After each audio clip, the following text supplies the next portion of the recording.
going to drive in the bus for about 1 hour. I'll show you some places which we have not seen yet. We are going to see some residential areas, especially. And then we will make it possible for you to go for a walk with me. If not, then I will show it to you again. And if you look to the right, you see the Wenceslas Square. That's the entire Wenceslas Square. That's the main square of the new town of Prague. Statue of Wenceslas, of course, on the horse on top of it. Where we were when going to the beer hall. This is where we got off the streetcar.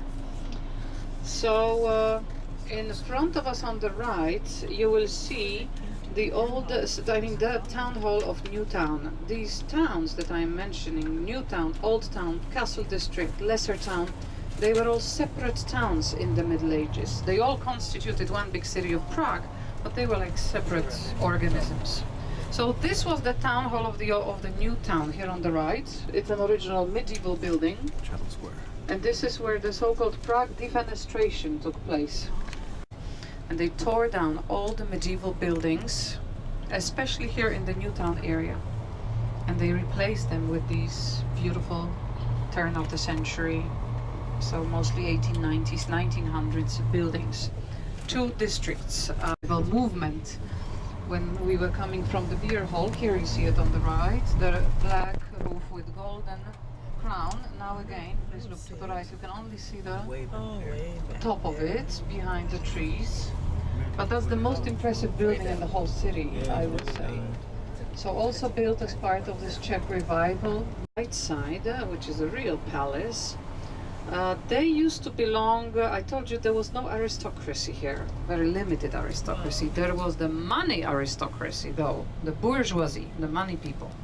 So here on the right you can see such a typical residence of bourgeoisie. They made 1920s. Don't look at those on the left side because they were added in 1980s. So these are quite ugly communist style buildings, but them or not. So in front of us is another Olympic stadium, even though there had never been any Olympics here, but it was, they planned, they wanted to have them, so that's why they built Olympic Stadium. 100,000 spectators and completely neglected, nothing happening.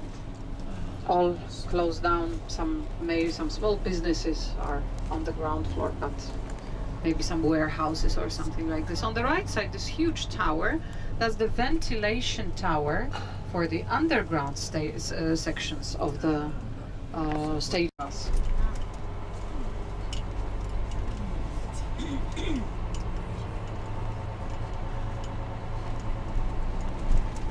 Gate, that's the main entrance to their property. The Strahov Monastery.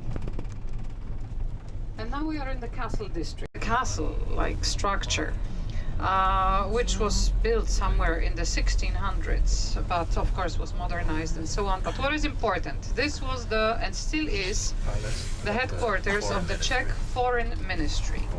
And this is exactly where in 1946 Jan Masaryk was pushed out of the window. Jan Masaryk was the son of the famous and a letter was found that this was a suicide, which was of course total.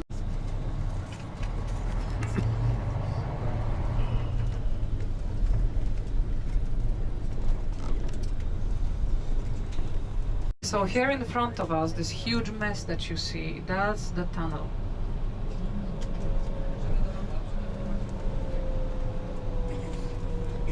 In 1920s for the Czechoslovak army. Remember that Czechoslovak army is a very good army, very professional, very well equipped, very rich. They sell a lot of arms.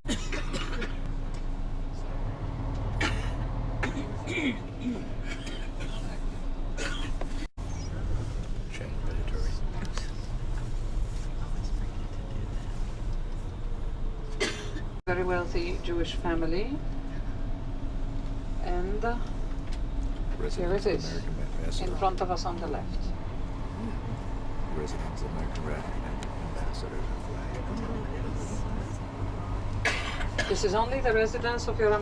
Of course, these used to belong to the Czech bourgeoisie at the turn of the 19th and 20th century. This was the money aristocracy. These were the millionaires of those days. Of course, they don't own these palaces anymore because nobody can afford it anymore.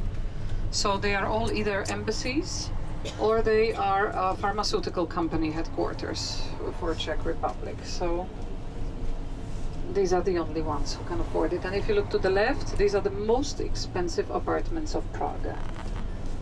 Quite old now, about 10 years old, but still this is the highest priced apartments here. Here you have to pay about $1 million for an apartment, not for a house. And another name, or very much like the American ambassador's residence. Russian embassy.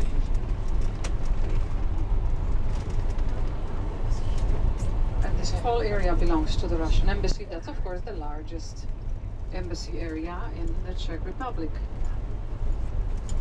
And he says, Grandpa, I heard on the news that the Soviets reached the moon, landed on the moon, and they painted it all red.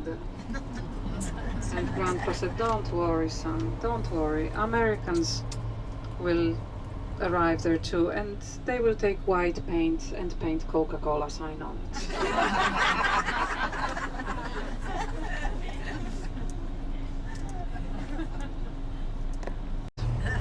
So the new Czech government decided, okay, let's blow it up.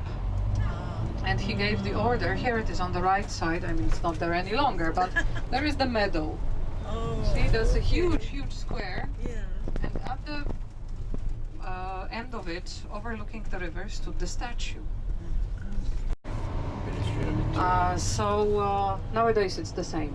I mean, not secret police, but Ministry of Interior. Of medieval art. So mostly altars and medieval paintings of saints. But the complex, the buildings are extremely interesting. The yellow building with red roof is an old hospital from 1700s.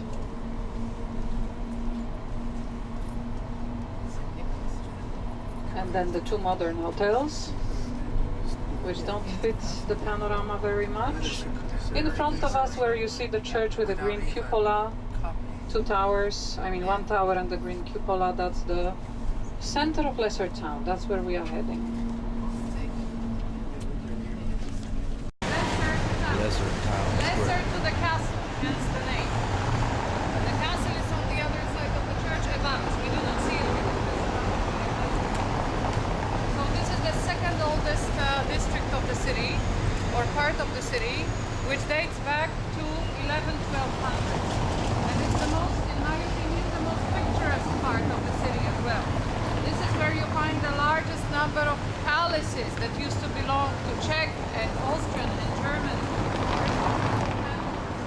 These are all used nowadays either as concert halls or as embassies.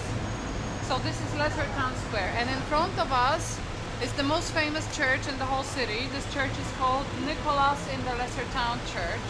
Nicholas in the So we are going not inside it, but we're going to go behind it.